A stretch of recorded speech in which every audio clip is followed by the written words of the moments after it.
మీరు కూడా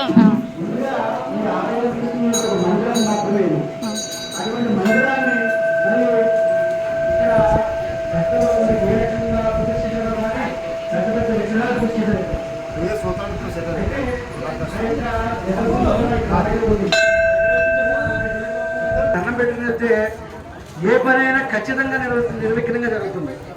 మరి అటువంటి మహత్తరమైన శక్తి ఉన్నటువంటి రామాలయం ఇక్కడ.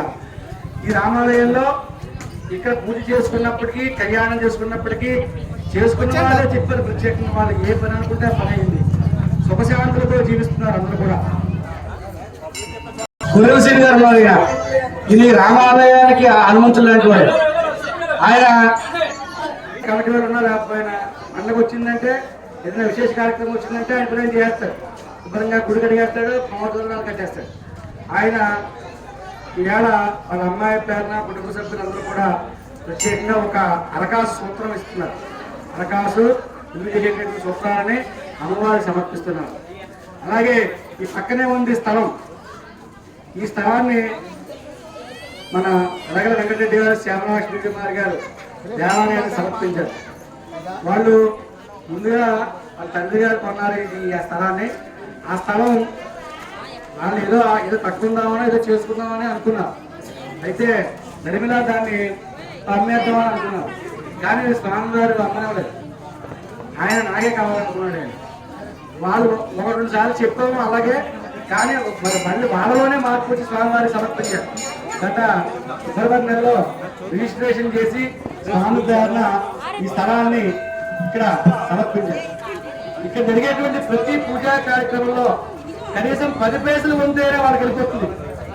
ఆ యొక్క ఫలితం ఆ స్థలంలో చేసేటువంటి ప్రతి ఉండేటువంటి ఫలితం ఒక 10 పైసలు వాటా కానీ 5 పైసలు వాటా కానీ వాళ్ళదే. అటువంటి ప్రత్యేకంగా ఈ స్థలాన్ని ఈ ఆలయానికి వాళ్ళు సమర్పించారు. 133 గజాల స్థలం.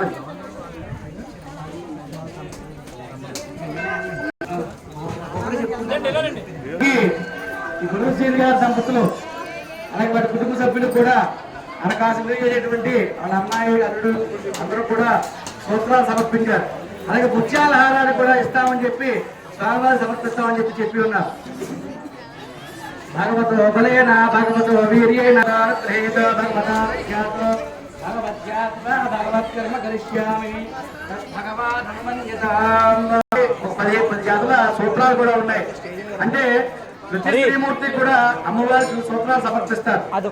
అక్కడ సౌభాగ్యవతి సిద్ధ్యర్థం ఎల్లవేళలా కూడా సౌభాగ్యవంతంగా ఉండడానికి సూత్రాలు సమర్పిస్తారు. ఇక్కడ అటువంటి మహత్తరమైన శక్తి ఉన్నటువంటి మహాలక్ష్మి వారు ఉన్నారు.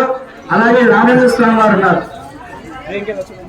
ఇక్కడ ఈ ఆలయంలో పక్కనే ఉత్తర భాగంలో ఉండేటువంటి ఈ యొక్క 133 గజాల స్థలంలో కూడా రీసెంట్ గానే వెలగల నారాయణ రెడ్డి గారు, అచ్యుతరావు గారు వీళ్ళందరూ కూడా ఇక్కడ ఈ ప్రాంతంలో ఉండేటువంటి అందరి ప్రజలతో మమేకమైపోయి ఒక కమిటీ కింద ఏర్పడి ఈ యొక్క స్థలాన్ని అభివృద్ధి చేద్దామని చెప్పి వాళ్ళు ఇచ్చినటువంటి స్థలంలో నిత్యం కూడా అనేక కళ్యాణోత్సవాలు, శుభ కార్యక్రమాలు, అలాగే పూజా కార్యక్రమాలు, దసరా నవరాత్రులు వచ్చేటువంటి పూజా కార్యక్రమాలు చేసుకోవాలని చెప్పి ఒక కళ్యాణ మండపం నిర్మించాలని చెప్పి ఈ నారాయణ రెడ్డి గారు, వెలగల నారాయణ రెడ్డి గారు, అచ్యుతరావు గారు, రామకృష్ణారెడ్డి గారు అలాగే ఇతర కమిటీ సభ్యులు చాలా మంది ఉన్నారు. ఇక్కడ రామకృష్ణారెడ్డి గారు, అలాగే నారాయణ రెడ్డి గారు, అచ్యుతరావు గారు ఇక్కడ ఉండేటువంటి పెద్దలందరూ కూడా ఈ కళ్యాణ మండపం నిర్మిస్తామని చెప్పి సభాముఖంగా నూతనంగా ఇక్కడ నిర్మించాలని చెప్పి సభాముఖంగా ఈ అందరికీ కూడా తెలియజేస్తున్నారు.